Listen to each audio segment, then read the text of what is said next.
Assalamualaikum warahmatullahi wabarakatuh.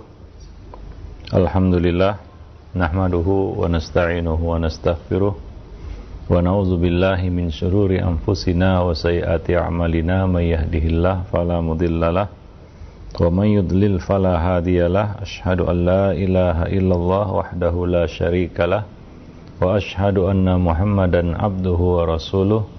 Ya ayyuhalladzina amanu ittaqullaha haqqa tuqatih wa la tamutunna illa wa antum muslimun. Amma ba'du. Fa inna afdalal hadisi kitabullah wa khairal huda huda Rasulillah sallallahu alaihi wasallam wa syarrul umur muhdatsatuha wa kullu muhdatsatin bid'ah wa kullu bid'atin dhalalah wa kullu dhalalatin finnar. Ma'asyiral muslimin wal muslimat, para pemerhati roja rahimani wa rahimakumullah. Alhamdulillah, segala puji hanyalah milik Allah, Rabb semesta alam. Kita tidak bosan-bosannya menyanjung dan memujinya atas segala nikmat dan karunia yang telah dilimpahkannya kepada kita semua. Sangat banyak nikmat-nikmat yang Allah berikan. Wa in ta'uddu ni'matallahi la tuhsuha.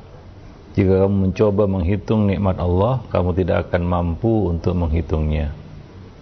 Salawat beriring salam tidak lupa kita limpahkan untuk Nabi kita Muhammad sallallahu alaihi wasallam, atas keluarga beliau, sahabat-sahabat beliau, dan umat beliau sampai hari kemudian. Para pemerhati roja, kaum muslimin dan muslimat yang dimuliakan Allah, pada kesempatan siang ini kita kembali melanjutkan pembahasan dari buku Talbis Iblis, yang mana kita sampai pada talbis iblis terhadap para fuqaha, yaitu membuat mereka merasa nyaman mendekati penguasa, mendekati pintu penguasa. Ini salah satu talbis iblis terhadap para fuqaha itu, dan mereka mengira bahwa itu adalah salah satu kesuksesan, salah satu kemajuan. Dan banyak di antara mereka ketika mendekati penguasa terfitnah dengan harta, kedudukan yang ditawarkan kepada mereka, sehingga hati mereka terfitnah dengan dunia.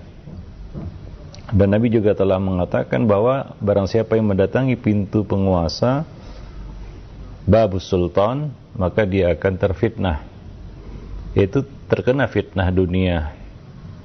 Ada penyakit yang mengancam manusia berkaitan dengan dunia, yaitu penyakit wahan. Dan siapa saja ada potensi untuk terkena penyakit tersebut tanpa pandang bulu. Maka dari itu, sebagian ulama salaf dahulu atau para ulama salaf dahulu menjaga kedekatan mereka dari para penguasa tersebut. Mereka tidak mendekati, mereka tidak mendekat mendatangi pintu penguasa. Seperti perkataan Sufyan Ats-Tsauri, ia berkata, aku tidak khawatir apabila penguasa menghinakan diriku. Justru yang aku khawatirkan adalah pada waktu mereka memuliakanku, sehingga hatiku menjadi lunak terhadap mereka. Hati menjadi lunak terhadap mereka.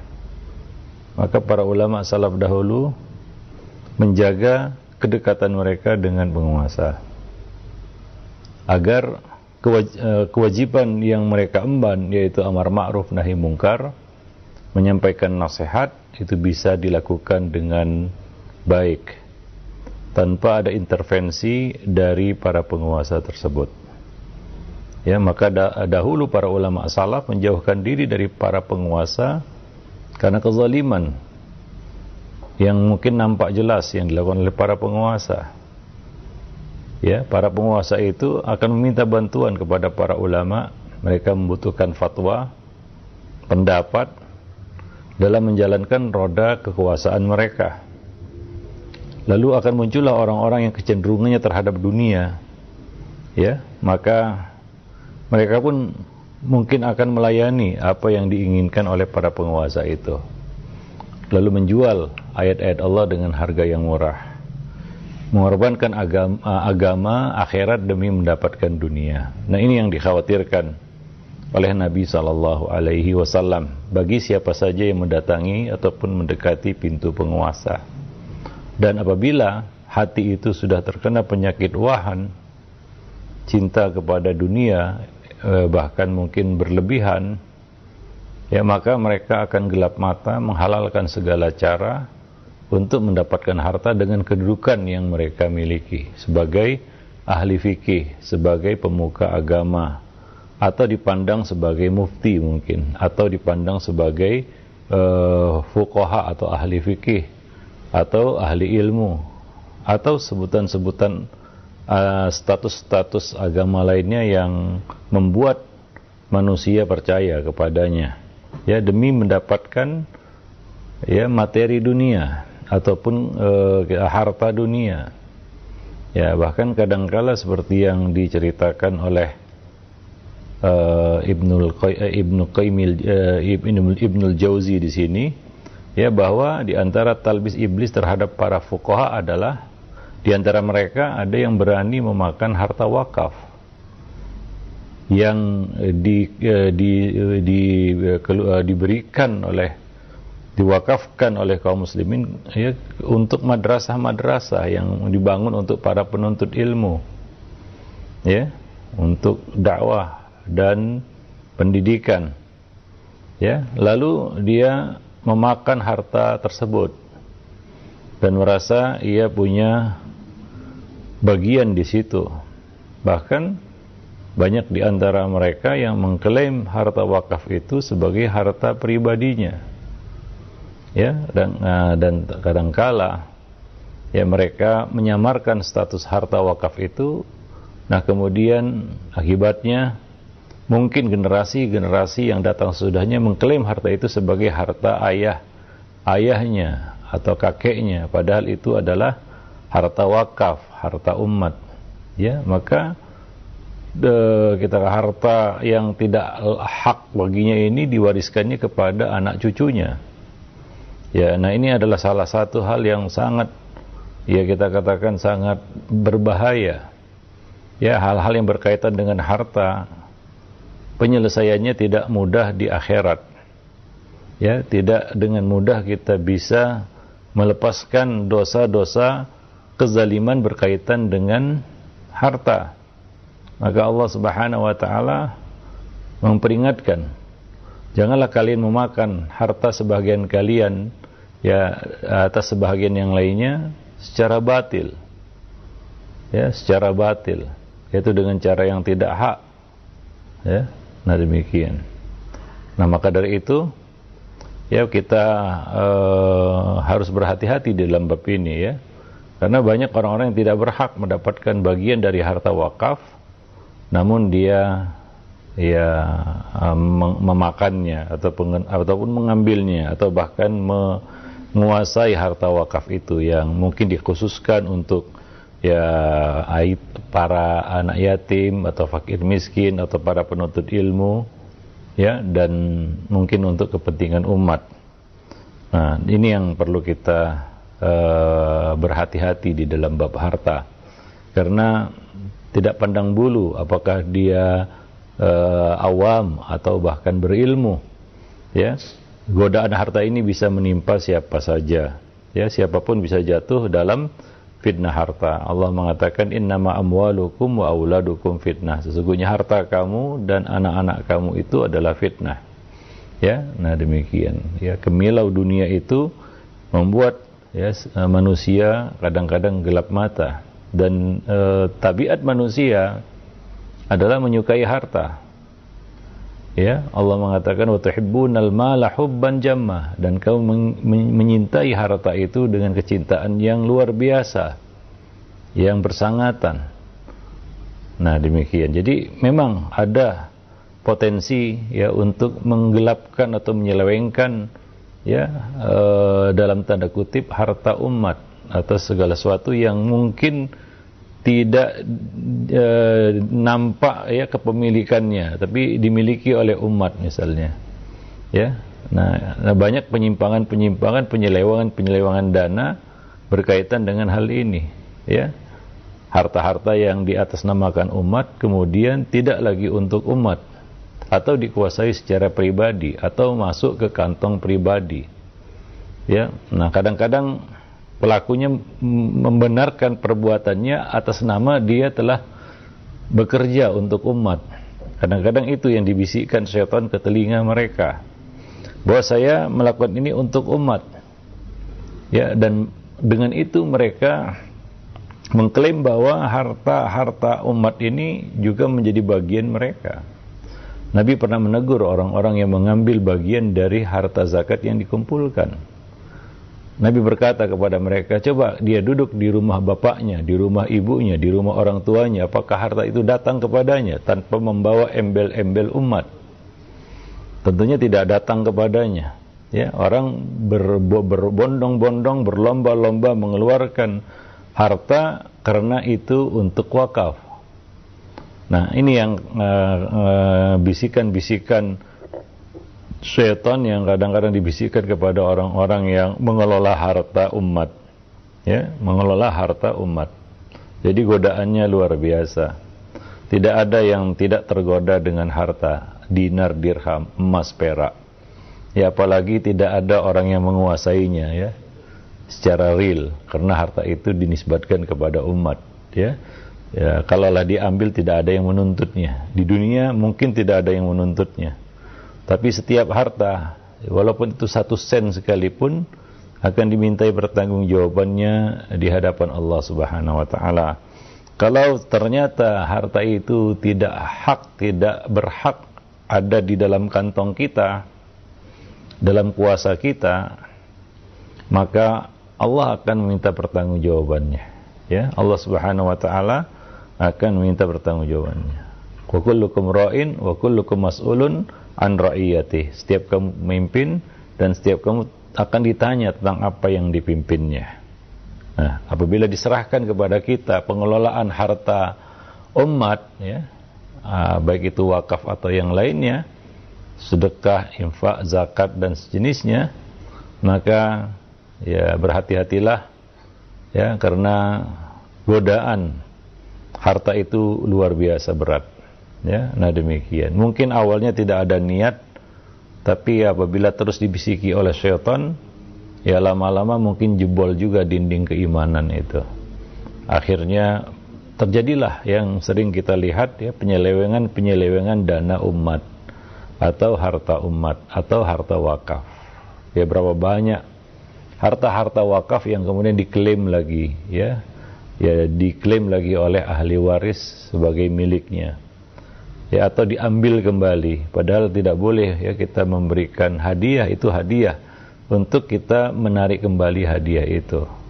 Ya, itu seperti anjing yang memuntahkan, ya, makanannya kemudian dia menjilatnya kembali ataupun memakannya kembali. Nah, itu perumpamaan yang pantas untuk orang yang mengambil kembali hadiah yang sudah diberikan. Nah, maka kita, ya, tentunya harus, ya, berhati-hati di dalam bab ini. Nah, demikian. Wallahu alam bissawab. Taib. Di antara mereka, ya, disebutkan di sini oleh Ibnul Jauzi, ya, akibat dari penyakit wahan yang menyerang hati adalah, ya, kecintaan dunia itu kadang-kadang menyeret seseorang untuk melakukan hal-hal yang dilarang. Ya, karena syahwat, misalnya memakai pakaian sutra, memakai perhiasan emas, atau melakukan kemaksiatan lainnya. Ya, nah, hal-hal yang berkaitan dengan kemegahan, ya, kemewahan. Maka Nabi SAW melarang, ya, dari gaya hidup mewah, ya, karena, ya, fitnah harta itu terhadap hati luar biasa berat.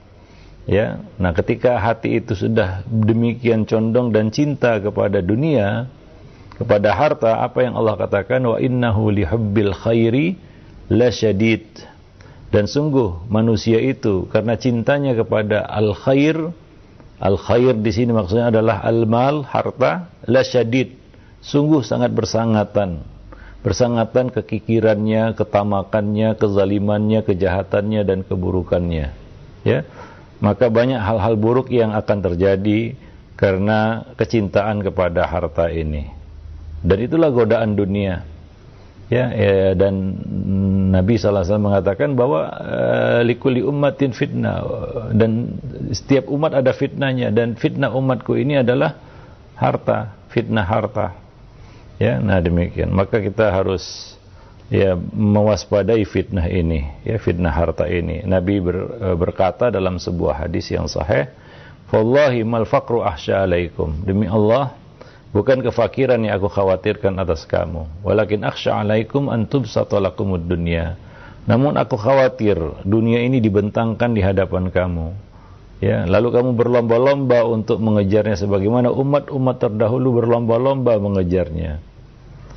Kemudian kamu binasa sebagaimana umat terdahulu juga binasa karena harta. Nah demikian. Bukankah banyak hal-hal buruk terjadi karena harta? Dua orang yang bertengkar karena harta, perkumpulan yang bubar karena harta, organisasi yang hancur karena harta, Nah banyak contoh-contoh yang terjadi di tengah-tengah manusia, semua kembali kepada harta. Bahkan banyak juga rumah tangga yang rusak karena fitnah harta, awalnya karena harta, mungkin bangunan kebaikan yang sudah dirancang dari awal, dari dasar bisa amruk karena fitnah harta. Maka kita harus berhati-hati, Nah, biasa itu apabila dalam satu organisasi misalnya, ketika belum ada harta, belum ada perselisihan, belum ada pertengkaran, semuanya akur-akur saja, baik-baik saja.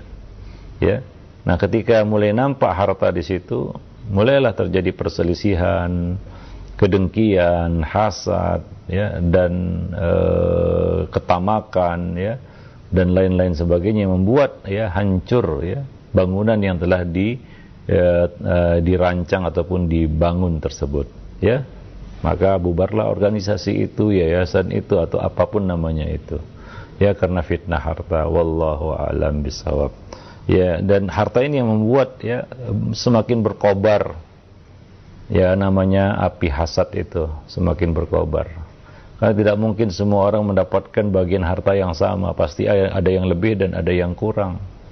Yang kurang akan hasad kepada orang yang dia pandang dapat harta lebih.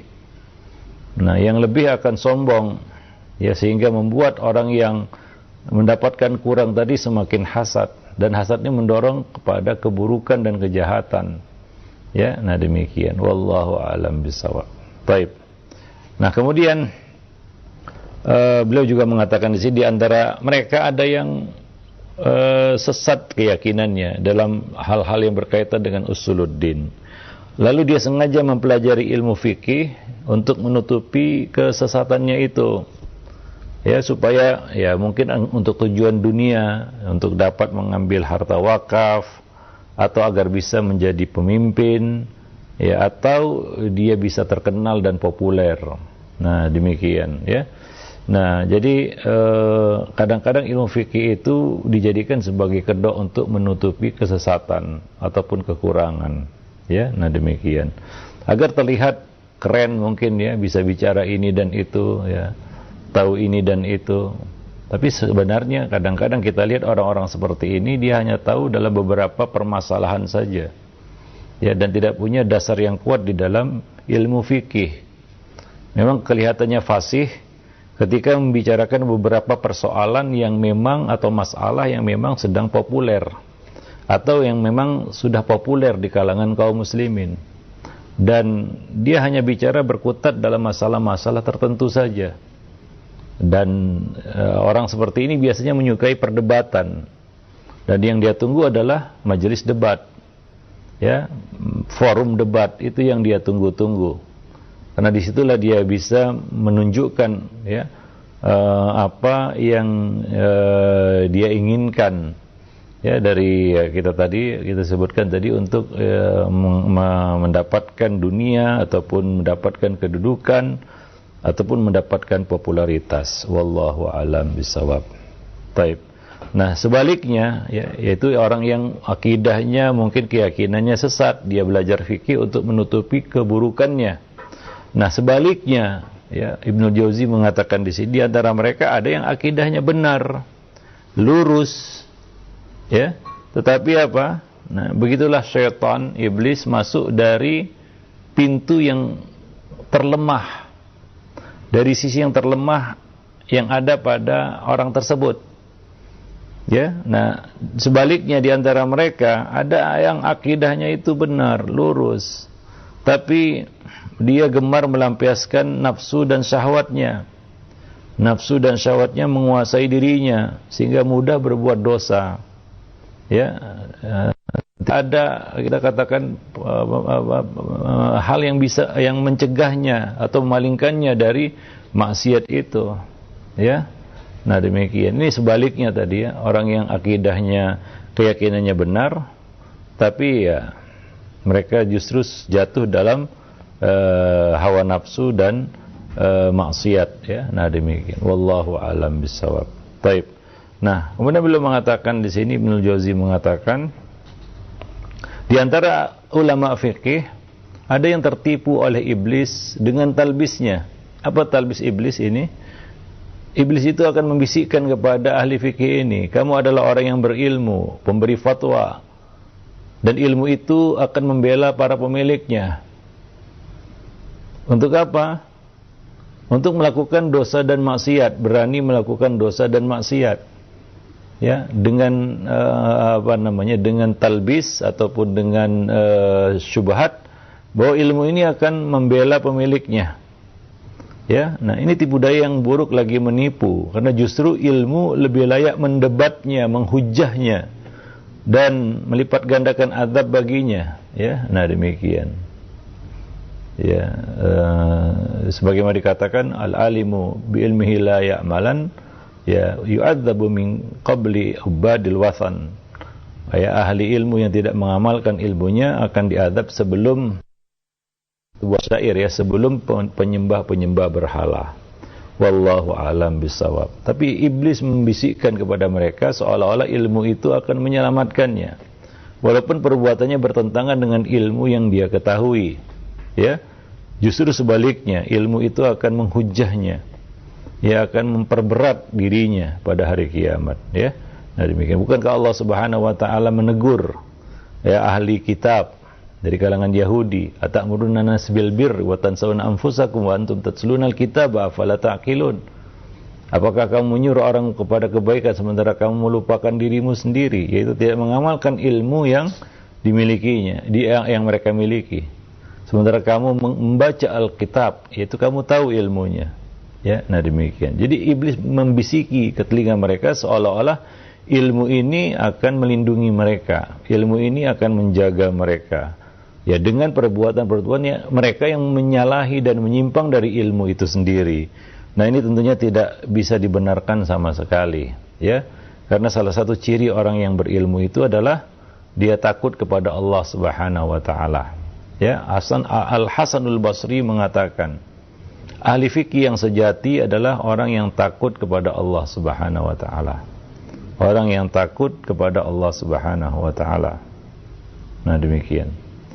Ibnu Aqil menceritakan bahwa aku pernah melihat seorang ahli fikih Khurasan mengenakan pakaian sutra dan memakai cincin emas. Ya, tentunya ini tidak boleh dipakai oleh laki-laki dari kalangan kaum muslimin. Ini dihalalkan bagi kaum wanita, diharamkan bagi kaum pria, yaitu memakai emas dan sutra. Tapi orang ini, ahli fikih ini, dia memakainya.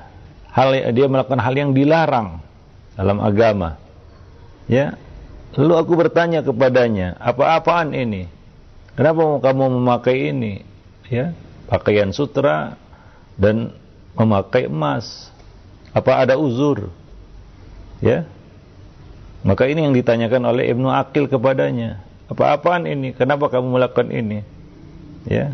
Maka ia menjawab, ini adalah perhiasan dari penguasa, dan untuk membuat membuat pedih bagi musuh, ya, membuat iri musuh, ya, ketika melihat penampilan seperti ini. Jadi tujuannya dia mengatakan bahwa ini perhiasan dari penguasa, hadiah dari penguasa, dan itu untuk membuat jengkel para musuh, ya, untuk membuat jengkel para musuh, membuat hasad para musuh, ya. Nah demikian, membuat kita katakan apa ya, gigit jari para musuh. Maka Ibnu Aqil mengatakan kepadanya justru sebaliknya. Perbuatanmu itu membuat musuh senang, bukan sedih. Ya, membuat musuh senang, ya. Kadang-kadang musuh itu tahu bahwa ini adalah hal yang dilarang. Ya, tapi ketika kita melakukannya, si musuh ini akan diam, membiarkan kita untuk melakukan hal yang dilarang itu. Ya, nah demikian. Ya, iblis juga demikian, dia tahu itu. Ya, bahwa itu adalah hal-hal yang dilarang, ya, oleh agama. Ya, tapi ya ditampilkan seolah-olah iblis menangis ketika kita memakai, ya, melakukan hal-hal yang dilarang itu. Justru sebaliknya, ya. Perbuatanmu itu membuat musuh senang, baik dari kalangan jin maupun manusia. Musuh dari kalangan jin maupun musuh dari kalangan manusia. Apabila kamu adalah seorang muslim yang sejati, yang mengerti dan menyadari bahwa hal itu terlarang, ya, maka kamu tidak akan melakukannya. Ya, itulah muslim sejati. Ya, sebab iblis adalah musuhmu. Jika kamu sudah sampai seperti ini, ya, maka dia akan memberimu pakaian yang tidak sesuai dengan syariat, yaitu dia akan memberikan kepadamu yang haram-haram, bukan yang halal-halal.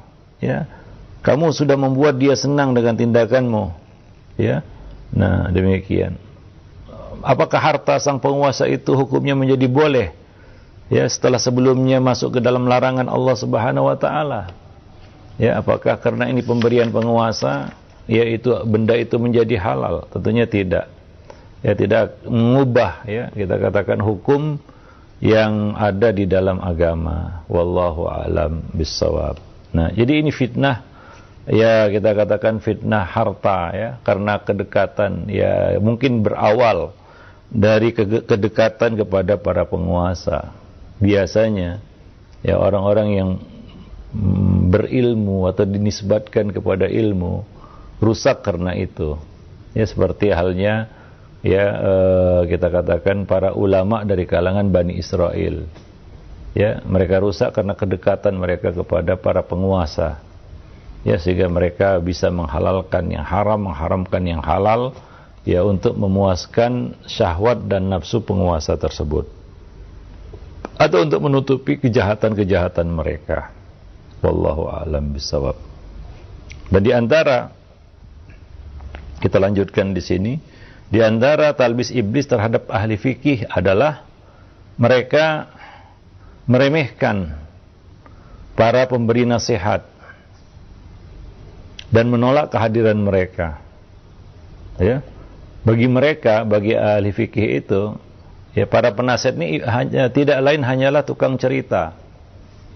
Ya, jadi mereka tidak mau mendengar. Kadang-kadang ini, ya, kita katakan fitnah yang berkaitan dengan kedudukan. Kita sulit untuk menerima nasihat dari orang yang kita pandang berada di bawah kita. Ini fitnah kedudukan, ya, fitnah jabatan, fitnah gelar. Kadang-kadang dengan gelar mentereng yang kita bawa di depan dan di belakang nama kita, itu membuat kita meremehkan orang yang memberi nasihat. Karena kita menganggap diri kita lebih pintar darinya. Kita menganggap diri kita lebih berilmu darinya. Walaupun nasihat itu benar, ya, dan memang benar, tapi hati berat untuk menerimanya dan cenderung kita meremehkan orang tersebut. Ghamtun nas. Ya, terkumpullah sebenarnya kesombongan pada diri kita, yaitu batarul haq wa ghamtun nas. Kita menolak kebenaran dan kita merendahkan orang yang membawa kebenaran itu, merendahkan manusia, ya, merendahkan manusia. Nah, di sini kita rendahkan orang yang menyampaikan nasihat itu kepada kita karena kedudukannya yang mungkin lebih rendah dari kita. Nah, ini fitnah gelar jabatan dan fitnah kedudukan, ya. Nah, jadi kedudukan yang tinggi itu, ya, juga memiliki tanggung jawab yang berat. Ya, semakin tinggi kedudukan, maka semakin berat tanggung jawab yang kita pikul. Semakin berat tanggung jawab yang kita pikul. Wallahu a'lam bishawab. Padahal mungkin ya, nasihat yang disampaikan oleh juru nasihat ini adalah suatu yang benar, ya. Kan tidak otomatis kalaulah orang itu berada di bawah kita kedudukan ilmunya, maka apa yang disampaikannya itu salah. Tidak selalu seperti itu. Kadang-kadang kita tahu itu benar, tapi karena dia adalah orang yang mungkin dalam pandangan kita tidak selevel dengan kita, dia tidak punya gelar, saya punya gelar, maka ketika dia ngomong, semua yang muncul darinya itu salah. Ya, yang benar adalah yang keluar dari lisan saya atau lisanku. Nah, ini kadang-kadang kesombongan yang muncul, ya, karena kedudukan yang mungkin Allah berikan. Itu cobaan, seperti iblis yang dicoba, ya, dengan ilmu kedudukan tinggi yang Allah berikan kepadanya, ya, untuk sujud kepada Adam sebagai tes, ya, keimanan. Namun iblis gagal, ya, dia tidak mau sujud kepada Adam. Nah, demikian. Wallahu alam bissawab. Maka ini adalah fitnah, ya, fitnah kedudukan, jabatan, fitnah gelar, ya, yang kadang-kadang terlalu berat untuk kita sandang, gitu. Sehingga itu menjadi sebab, ya, kita menolak dan meremehkan, ya, orang-orang yang mungkin menyampaikan ilmu kepada kita, nasihat dan peringatan. Wallahu alam bissawab. Nah, demikian. Apa kata Imam Ahmad? Imam Ahmad bin Hanbal mengatakan, betapa butuhnya manusia kepada para pemberi nasihat yang jujur. Para pemberi nasihat yang jujur. Ya, kadang-kadang ada orang yang bukan apa-apa, sekolahnya mungkin juga nggak tinggi, ya, gelarnya juga mungkin nggak ada, bahkan dia mungkin bukanlah orang yang, ya, dikenal riwayatnya di dalam menuntut ilmu agama. Dia orang biasa, mungkin dia pekerja, pegawai, ya, tapi kadang-kadang kata-katanya itu mengandung nasihat yang benar, ya, nasihat yang disampaikannya itu benar, walaupun dia bukan orang yang, ya, kita katakan dinisbatkan kepada agama ilmunya, ya, mungkin dia menguasai ilmu dunia, ya, tapi tidak menguasai ilmu agama. Akan tetapi jangan direndahkan juga kalau dia menyampaikan nasihat, ya, lalu kita patahkan dengan mengatakan, wah, kamu tahu apa, ya, kamu nggak tahu apa-apa, kamu diam saja, kamu dengarkan aku. Ya, ini kadang-kadang, ya, sikap yang muncul dari kita karena kita meng-underestimate orang itu. Padahal kita belum tahu apa yang akan dikatakannya, tapi kita sudah patahkan itu hanya karena kedudukan yang kita miliki. Ya, seolah-olah kita sudah tahu itu, ya, apa yang akan dikatakannya, nasihat yang akan disampaikannya. Ya, mungkin dia ada sesuatu yang ingin disampaikannya, nasihat yang akan diberikannya, namun karena sikap yang angkuh, mungkin dia menahan nasihat itu, dan kita yang rugi. Sementara kita mungkin butuh nasihat itu, tapi orang menangguhkan memberikan nasihat kepada seseorang, mungkin karena, ya, kesombongan dan keangkuhan tadi. Ya, sehingga dia pun urung memberikan nasihat kepada kita karena arogansi kita ataupun karena kesombongan kita. Nah, ini adalah fitnah kepada orang-orang yang berilmu, ya. Nah, jadi sikap sombong itu salah satu yang muncul karena kedudukan yang Allah berikan. Ya, karena wajar orang itu kadang-kadang dia menilai wajar dia sombong karena dia punya kelebihan. Allah memberikan kelebihan ini dan itu, ya. Biasanya sombong itu muncul dari situ. Ya, walaupun ada orang yang tidak punya apa-apa, dia tidak punya ilmu, tidak punya harta, sombong. Ini lebih lagi, lebih parah lagi, ya. Orang yang tidak memiliki sesuatu yang untuk disombongkan, dia sombong. Ya, ini luar biasa fitnah terhadap orang itu, ya.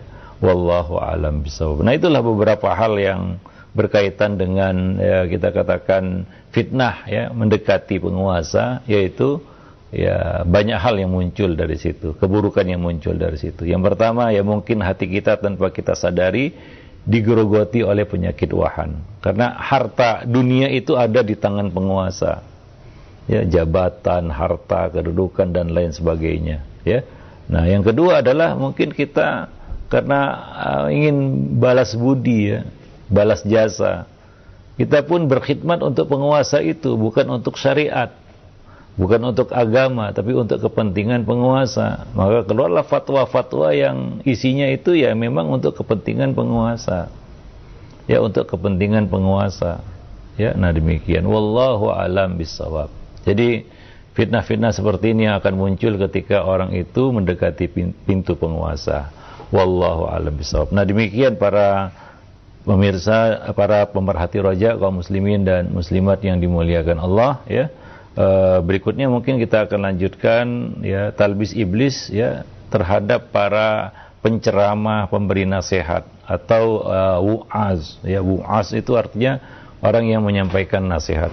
Wa'iz itu bentuk hiperbolis dari bentuk jamak dari kata wa'iz ya, pemberi nasihat atau penceramah ya, atau juru dakwah ya, atau penutur kisah dan sejenisnya. Wallahu a'lam bishawab. Subhanakallah bihamdik, asyhadu an la ilaha illa anta, astaghfiruka wa atubu ilaik. Assalamualaikum warahmatullahi wabarakatuh. Naam. Waalaikumsalam warahmatullahi wabarakatuh. Jazakallahu khairan wa barakallahu fikum Ustaz atas penyampaian materi yang sangat bermanfaat sekali di kesempatan ini. Masih berkaitan dengan talbis iblis terhadap para fuqaha atau ahli fikih. Nah, ikhwati Islam wa jazakumullah. Silakan bagi Anda yang ingin bertanya bisa mengirimkan pertanyaan melalui pesan singkat di 081 989 6543. Baik. Untuk pertanyaan pertama kita coba angkat dari pesan singkat yang sudah masuk di kesempatan ini. Baik. Dari hamba Allah. Assalamualaikum warahmatullahi wabarakatuh Ustaz. Berkaitan dengan harta warisan, kedua orang tua sebelum meninggal berwasiat tentang pembagian harta warisan secara rata dan adil kepada anak-anaknya dengan cara tertentu yang tidak sesuai dengan ketentuan syariat. Apakah harus diikuti dan bagaimana cara menasihati kedua orang tua? Syukran. Ya, wasiat ya yang bertentangan dengan agama atau hukum agama itu tidak boleh dijalankan. Ya, wasiat tersebut batal secara hukum. Ya, karena wasiat itu bertentangan ya. Setiap syarat yang bertentangan dengan kitabullah, kullu syartin laisa fi kitabillah fahuwa ya batilun walau mi'ata syart. Ya, semua syarat-syarat yang bertentangan dengan kitabullah, tidak ada di dalam kitabullah, artinya bertentangan dengan kitabullah, dengan agama, dengan syariat, maka dianggap batil, dianggap wasiat yang batil walaupun 100 syarat. Ya, artinya ini menunjukkan apapun yang dibuatlah dari wasiat itu jika bertentangan dengan syariat tidak boleh dijalankan. Ya, harus dikembalikan kepada hukum syariat. Misalnya orang tua berwasiat agar harta dibagi rata setelah meninggal ya. Nah, itu tidak dibenarkan. Ya, walaupun dia mengatakan wasiat itu tidak boleh dijalankan. Ya, harta warisan tetap harus dibagi menurut kaedah-kaedah ilmu waris yang sudah ditentukan di dalam agama. Nah, beda halnya kalau dia memberikan harta itu dalam bentuk hadiah, ya hibah. Maka silakan bagi rata. Ya, dan memang ketentuannya harus sama rata. Kalau bentuknya hadiah, ya artinya dibagikan sebelum dia mati, sebelum dia wafat. Ya, kalau itu adalah wasiat yang dibagikan setelah wafat, maka tidak boleh ya wasiat itu bertentangan dengan agama ya, dengan hukum-hukum syariat. Wallahu a'lam bishawab. Apalagi itu merugikan hak ahli waris ya, artinya kita mengambil hak orang lain yang bukan hak kita ya. Nah, itu jatuh ke dalam ya kita katakan mengambil harta orang lain tanpa ya hak ataupun secara batil. Wallahu a'lam bishawab ya. Maka kalau itu harta warisan ya wajib dibagikan menurut kaedah-kaedah ilmu waris yang ada ya dalam agama. Nah, kemudian setelah itu baru dikeluarkan sebagai bentuk wasiat dan lain sebagainya ya kepada yang bukan ahli waris ya.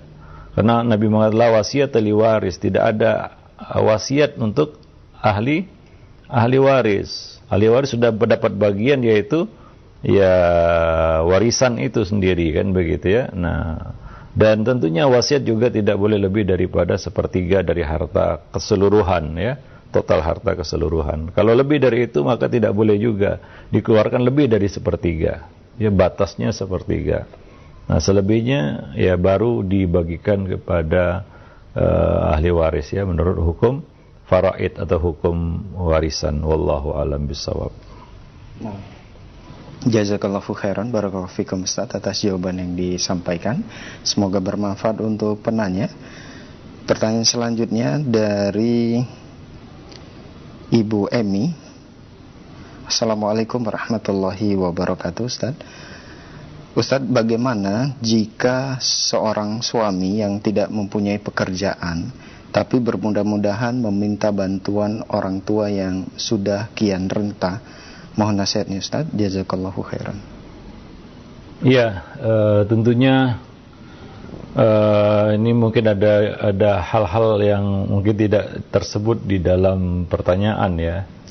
Ya, mungkin karena dia merasa orang tuanya memiliki harta yang banyak dan dia punya bagian dari harta itu, punya hak dari punya bagian lah dari harta itu, kan begitu ya, hingga membuat dia menuntut, ya, haknya, kan begitu ya. Itu dari satu sisi. Dari sisi yang lain mungkin ya dia memeras orang tuanya sampai tua, kan begitu ya. Ini mungkin kepada sebagian anak yang mungkin pemalas, ya, malas mencari nafkah, mungkin penyakitnya di situ, ya, penyakit malas mencari nafkah.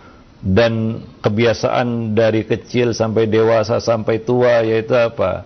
Ya, nagih terus sama orang tua, ya, minta terus sama orang tua, kebiasaan meminta-minta ini terbawa-bawa sampai tua, ya, sehingga begitulah kejadiannya, ya. Nah, demikian, karena kebiasaan itu memang terus akan dibawa sampai mati, Allah bisa karena biasa. Nah, kalau tidak dirubah kebiasaan yang buruk itu, maka akan terus seperti itu, menjadi sifat yang mabni, sifat yang tertanam pada seseorang walaupun dia sudah tua, ya, kan begitu ya. Nah, orang yang biasa bohong ya akan terbawa dari kanak-kanak sampai tua. Orang yang biasa menipu dia akan melakukannya dari dia kecil sampai dia dewasa, bahkan sampai tua. Demikian juga orang yang terbiasa meminta-minta dan itu ditanamkan dari kecil dan dibiarkan, ya, dan terus kita katakan melekat pada orang itu, maka sampai tua pun dia akan seperti itu, ya. Nah, demikian terus meminta-minta, ya, sama manusia, ya. Nah, yang Nabi katakan, ya, orang yang kerjanya meminta-minta maka akan dibangkitkan tanpa ada sekerat daging pun pada wajahnya, ya. Nah, demikian itu ancaman terhadap orang-orang yang suka meminta-minta, ya. Dan ya awalnya mungkin dia minta sama orang tua karena dia merasa itu adalah orang tuanya, tapi kebiasaan ini mungkin akan menjalar, dia juga akan suka minta-minta kepada orang lain juga, ya, kepada selain ayahnya juga, kan begitu. Wallahu alam bisawab. Dan seharusnya, ya, seorang anak harusnya mencukupi, ya, kebutuhan orang tua, bukan orang tua yang sudah renta mencukupi kebutuhan dirinya. Ya, karena mungkin keadaannya sudah berbalik. Dulu orang tuanya kuat untuk bekerja, masih kuat untuk mencari nafkah, rezeki, tapi sekarang mungkin sudah terbalik. Ya, dia sudah renta, dia sudah tua, dia sudah tidak mampu lagi mungkin. Maka sebenarnya tanpa harus disuruh pun, ya, seorang anak ya sadar sendiri, ya, gitu, ya. Dia ya sekarang yang harus memikul tanggung jawab itu. Bukan malah terus menggerogoti sampai orang tua itu mati. Nah, itu juga merupakan fitnah, ya, atas sebagian orang tua, ya, yang punya anak seperti itu, kan begitu ya. Nah, mungkin ya, jangan salahkan siapa-siapa, mungkin salah diri sendiri juga yang mungkin membiasakan itu pada anak-anak, kan begitu ya. Sehingga ya seperti itu dia sampai dewasa, bahkan sampai tua. Wallahu a'lam bishawab. Nah, ya, itu mungkin beberapa pandangan berkaitan dengan pertanyaan tersebut. Nah, jazakallahu khairan Ustaz atas jawaban yang disampaikan. Semoga bermanfaat untuk penanya. Masih pertanyaan melalui pesan singkat kembali dari hamba Allah. Assalamualaikum warahmatullahi wabarakatuh, Ustaz. Ustaz, apakah harta haram sangat berpengaruh pada diterimanya suatu amal kebaikan seseorang di sisi Allah Subhanahu wa taala. Mohon nasihat dan bimbingannya, Ustaz. Syukran. Iya, karena Allah itu baik, thayyib, wa la yaqbalu illa thayyibah. Allah tidak menerima kecuali yang baik-baik, ya. Nah, demikian. Dan juga harta haram ini, apa kata Nabi? Ya, la yadkhulul jannah lahmun nabata min suhtin, an-naru aula bihi. Tidak akan masuk surga daging yang tumbuh dari harta yang haram. Neraka lebih patut untuknya. Salah satu sebab doa itu tidak terkabul adalah harta yang haram. Ya, seorang yang kata Nabi mengangkat tangannya tinggi-tinggi dan berkata ya Rabbi, tapi pakaiannya haram, makanannya haram, semuanya haram, minumannya haram. Lalu bagaimana doanya bisa dikabulkan? Dan harta haram ini juga yang akan menghalangi seorang dari kebenaran, yang membuat hatinya keras, sehingga susah untuk menerima nasihat, ya. Nah, jadi harta haram ini luar biasa pengaruhnya terhadap ya kehidupan seseorang, ya, akan memudaratkannya baik dunia maupun akhirat. Lebih-lebih akhirat, kan begitu, ya. Yang mana harta haram ini akan dia bertanggungjawabkan nanti pada hari kiamat kelak. Dia akan ditanya dari mana dan kemana. Wallahu a'lam bishawab. Ya, maka ya berhati-hatilah terhadap fitnah harta. Allah mengingatkan bahwa hartamu itu adalah fitnah bagimu, ya, anak-anakmu adalah fitnah bagimu, ya. Jadi bisa tambah lagi di sana ada penyakit yang memang ya bisa menyerang siapa saja, itu penyakit wahan, ya, cinta dunia dan takut mati. Wallahu a'lam bishawab. Baik, Ustaz, jazakallahu khairan atas jawaban yang disampaikan. Semoga bermanfaat untuk penanya. Pertanyaan terakhir di kesempatan ini dari hamba Allah di Bekasi. Assalamualaikum warahmatullahi wabarakatuh, Ustaz. Bagaimana jika ada suami yang pemahamannya sudah lurus tapi ilmunya tidak dipraktekkan seperti yang Ustadz jabarkan tadi, masih banyak memperturutkan hawa nafsu?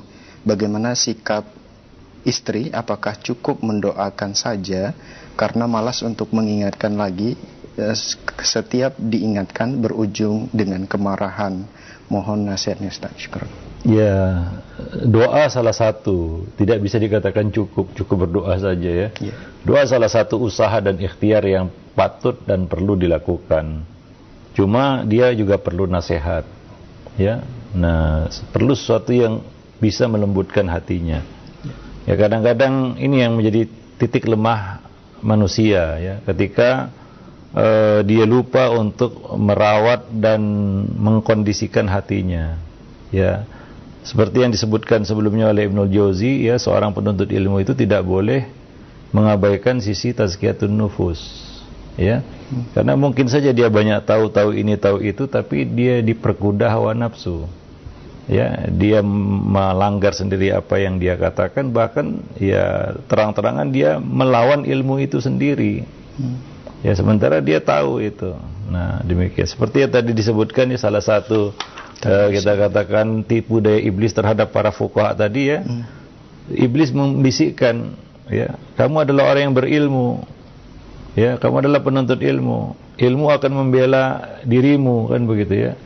Nah, ilmu akan melindungimu, padahal ilmu tidak akan melindunginya. Ya, ilmu tidak akan membelanya, bahkan akan menjadi penegak hujah atasnya pada hari kiamat nanti, akan menggugat dirinya pada hari kiamat nanti. Ya, seperti yang Nabi ceritakan tentang orang yang digiling ususnya, ya, di penggilingan berputar-putar sehingga terburai ususnya.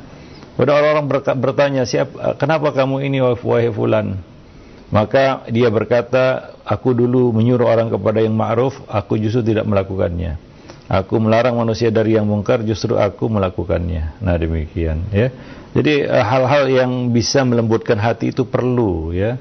Ya, misalnya, ya, kita katakan ilmu yang berkaitan dengan raqaiq, ya, kelembutan hati, tazkiyatun nufus, adab dan etika, akhlak, ya, itu nggak boleh diabaikan dan dipandang sebelah mata atau dianggap remeh oleh seorang penuntut ilmu. Lalu dia mengatakan, cukup saya mengetahui ini dan itu, bisa menguraikan ilmu itu, menjabarkan ilmu itu secara ilmiah dan lain sebagainya. Tidak cukup hanya itu, ya. Tidak cukup hanya tahu. Ya, karena kita bukan sekedar pengumpul maklumat, ya.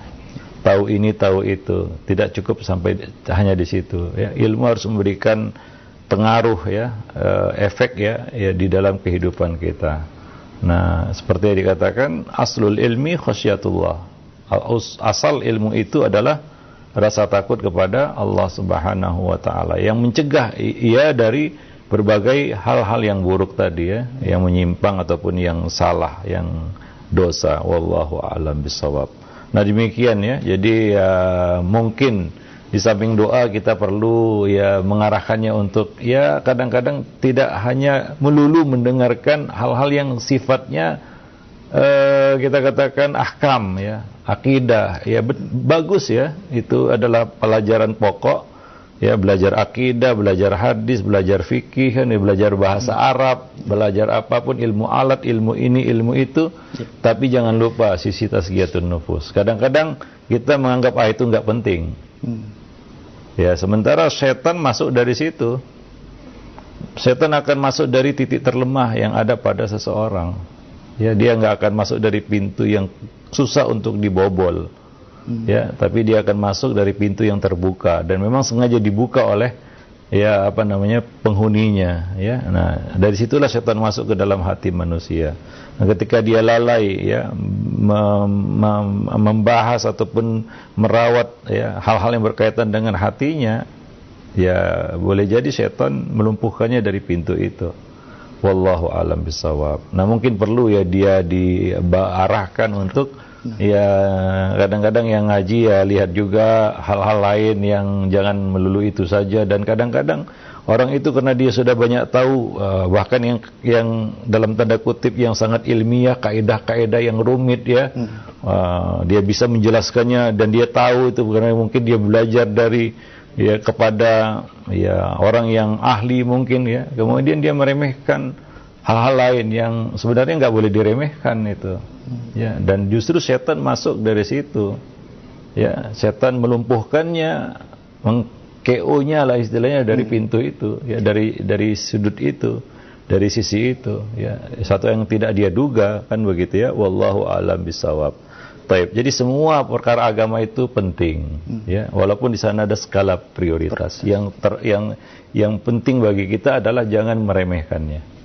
Wallahu a'lam bishawab. Maka dari itu para ulama juga, ya, kadang-kadang mereka berbicara tentang raqaiq, tentang tazkiyatun nufus, ya, tentang hal yang berkaitan dengan hati. Wallahu a'lam bishawab. Subhanakallah bihamdik, asyhadu an la ilaha illa anta, astaghfiruka wa atubu ilaik. Assalamualaikum warahmatullahi wabarakatuh.